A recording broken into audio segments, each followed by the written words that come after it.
Morning all. आजचा दिवस ना खूप जास्त हेक्टिक होता. का ते पुढे सांगते. अचानक ठरलं की देवदर्शनाला जायचं आहे. मग ना मी पटापट तांदळाची खीर केली आणि त्याच्यानंतर आम्ही निघालो होतो खंडोबाच्या दर्शनाला. आता हे देवस्थान जे आहे ना, खेड तालुक्यामध्ये ना कडधे म्हणून एक गाव आहे, तिथे आहे. आणि त्याच्यानंतर ना तिकडून येऊन मला करायचं होतं सुगड पूजन, कारण संक्रांतीला मी काही कारणास्तव केलं नव्हतं. देवदर्शनावरून ना घरी येईपर्यंत मला वाजले होते 3 आणि 3च्या नंतर आम्ही पटापट आवरला आणि त्याच्यानंतर खाली गेले मैत्रिणींसोबत आणि सुगड पूजन करून घेतलं. 10तून 10 गेले 0. नितीन रावांचं नाव घेते, हेच माझे पुण्य. सुगड पूजन झालं आणि छानपैकी सर्व मैत्रिणींच्या भांगामध्ये कुंकू भरून घेतलं आणि संध्याकाळी होतं हळदी कुंकूचं. सगळ्या मैत्रिणी घरी आल्या होत्या आणि खूप जास्त माझी गडबड झाली होती.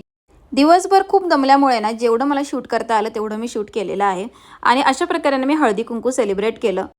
ज्यांना माहिती नाही आहे त्यांच्यासाठी सांगते, हळदी कुंकू ना तुम्ही रथसप्तमीपर्यंत करू शकता. आता ह्याचा ना मी लॉंग व्लॉगसुद्धा केला आहे, तो सुद्धा बघा. आणि चला आता भेटूया नेक्स्ट व्लॉगमध्ये. तोपर्यंत बाय बाय.